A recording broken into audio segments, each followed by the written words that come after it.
तुमचं नाव काय? सुनीता गोपाळ जाधव. अच्छा, तुम्ही किती वर्षापासून इकडे स्टॉल लावता आपल्या देवळात? 7-8 वर्ष. आता कधीपर्यंत आहे ही जत्रा?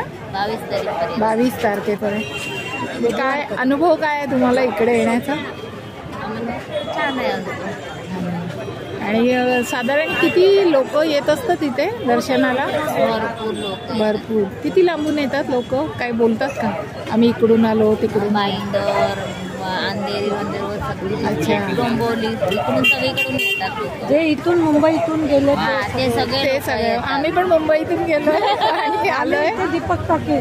हा, लग्न झालं लहान असताना आम्ही यायचो एकदम. सगळीकडून येतात. हा, काल आता एवढी गर्दी होती ना परवाच्या दिवशी, तरी पण लोक लांबून आलेले ना. सांगत होते की हे सगळ्यात आपलं जुनं देवस्थान आहे आणि मुंबईचं. महालक्ष्मी पावतं पण देवस्थान आहे म्हणूनच येतात लोक. हा, कोकला देवी आहे ना, ती पण लोकांना खूप हे होते.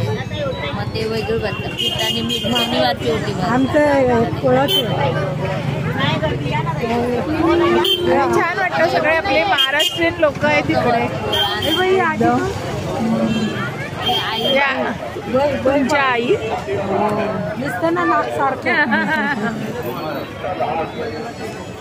सगळेजण आपापले स्टॉल लावलेले आहेत तिकडे. पूर्वी गेम बिम असायचे, चक्कर बिक्कर असायचे, आता नाही.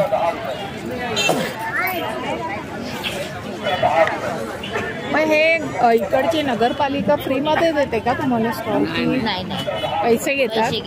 म्हणजे जितके दिवस तुम्ही लावता. किती दिवस झाले तुम्हाला स्टॉल लावून? आज 8 दिवस झाले. 8 दिवस. पौर्णिमेला चालू होते. पौर्णिमेला चालू होते. अजून 2 दिवस आहे. गुरुवारपर्यंत आहे. गुरुवार. पितळेची भांडी, आमची खेळणी सगळी पितळेची. म्हणजे असं झाडं जरी गेलं ना तरी चांगलं आहे ना. त्याच्यामुळे तर देवस्थानाला आपल्याला शो येतो आणि ती आपल्याला बोलवते, मग आपण येतो है ना. तिचीच आपल्याला माया आहे. बरोबर आहे. त्याच्यामुळे आपण इथे येतो आणि लोक हे बोलतात.